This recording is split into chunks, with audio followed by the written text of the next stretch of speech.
सैनिक लढायला जातात ना, सीमेवर आहेत ना, त्यांना घर नाही, दार नाही, त्यांचे नातेवाईक त्यांच्या सोबत कुणी नाही, त्यांचे भाऊ नाही, त्यांची बहीण नाही सोबत, आई नाही, वडील नाही, एकटेच ते जवान आपल्या स्वतःसाठी देशाच्या रक्षणासाठी ते लढायला गेले. मग त्यांना राखी कोण बांधणार? तर आपण देशातले नागरिक जे आहोत ते नागरिक काय करतात, त्यांना जवानांसाठी राख्या पोस्टाने पाठवतात. आणि मग हे बघा आपलं एक राखी सीमेवरील जवानांसाठी देश रक्षाबंधन म्हणून आता तुम्हाला धडा पण एक नाही दुसरीला जवानांसाठी एक राखी आहे ना. तर ते तुमच्या मॅडमनी छान तुमच्याकडून उपक्रम करून घेतलेला आहे बघा. सगळ्यांनी सुंदर अशा राख्या बनवलेल्या आहेत. आणि ती राखी आपण कुठे पाठवायची आहे? त्या तुम्हीच तयार केलेल्या बॉक्स मधून. तुम्ही स्वतः तयार केले ना वर्गात हा बॉक्स. हा बॉक्स बघा. तर याच बॉक्स मधून तुम्ही ही राखी काय करायची आहे? जवानांसाठी पाठवायची आहे. आता सगळ्यांनी काय करायचं आहे? ह्याच्यामध्ये ही राखी आपण ज्यांनी ते ह्याच आहे ना मण्यांची घालू नका, ती मणी सुटतील.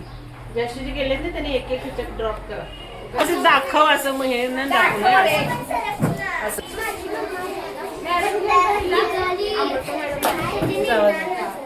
टाकसो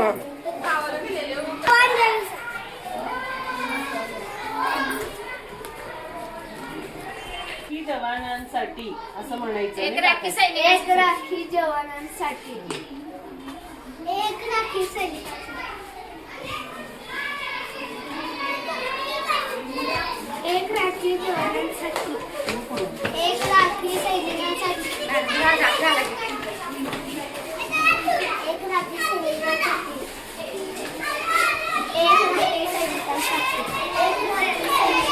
एक राखी सैनिकांसाठी,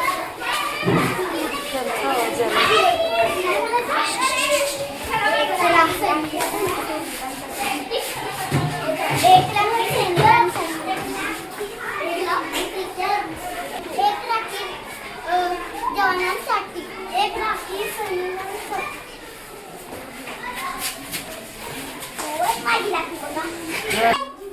टाक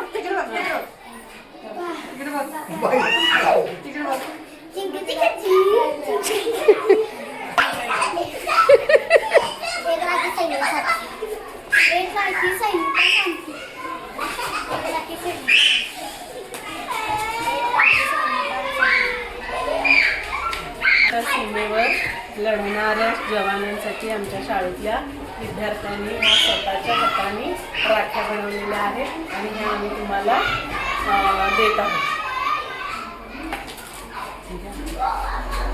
व्हिडिओ. एक राखी देशाचे रक्षण करणाऱ्या सैनिकांचा.